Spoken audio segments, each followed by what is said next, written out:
SAfm, South Africa's news and information leader.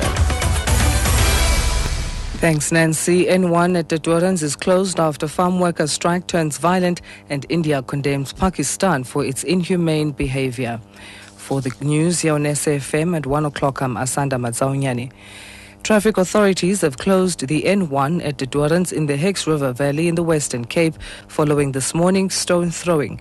Police have fired stun grenades and rubber bullets at striking farm workers in the Durrans. Protesting seasonal workers began stoning vehicles travelling on the N1 next to the town. Police have had their hands full, putting out burning tyres and trying to calm the crowd, which has swelled to more than 500 people.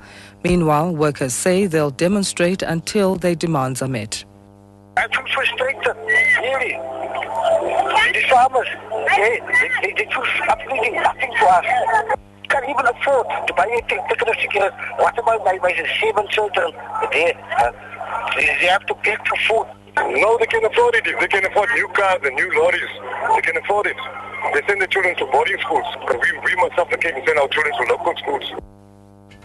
ANC Deputy President Cyril Ramaphosa says the Marikana tragedy is a result of the failure by mining companies to address the plight of exploited mine workers. Ramaphosa addressed the business community in Port Shepstone on KwaZulu-Natal's south coast. The Marikana tragedy claimed the lives of about 44 people, mainly miners, in August last year after police opened fire during a pay dispute. Ramaphosa, who is Lawmen's board member, was accused of ordering the Minister of Police to take strong action against the striking mine workers. Ramaphosa elaborates. Inclusiveness needs to be the name of the game. We need to say, what can we do to include those who are not owners to become owners of the economy?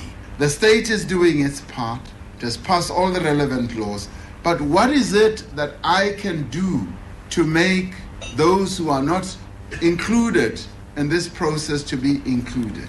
Very much of what went wrong at Marikana was because the mining companies closed their eyes to being inclusive.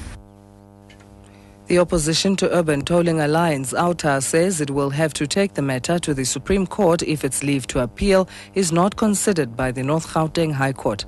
The Alliance's Wayne Duvenage says they've filed their court papers. We expect that the judge is going to see the reasons for our leave to appeal his judgment, and then he will either grant us a hearing at which the respondents will also be present. Hopefully that takes place as soon as possible. He'll make a decision on whether we can appeal or not. The National Education, Health and Allied Workers Union, NAHAU, in Limpopo, has called for the change of the current management at the George Masebi Hospital in Limpopo, where 4 babies have died. It says management should take full responsibility for the loss of lives, which could have been prevented. It's alleged that only 1 doctor was on duty at the hospital on the day the babies died. NAHAU Secretary in Limpopo, Jacob Adams. NAHAU is very much disturbed and horrified by the death of the 4 babies in George Masebi Hospital. There was negligence on the part of management on the basis that only 1 doctor was allowed to do ward rounds while the hospital was at 75% capacity. We think that we don't have leadership in management. They must be replaced. Overseas, India has strongly condemned Pakistan for its inhumane behavior after the body of one of its soldiers was found badly mutilated. India's defense minister says Pakistan's actions are highly provocative.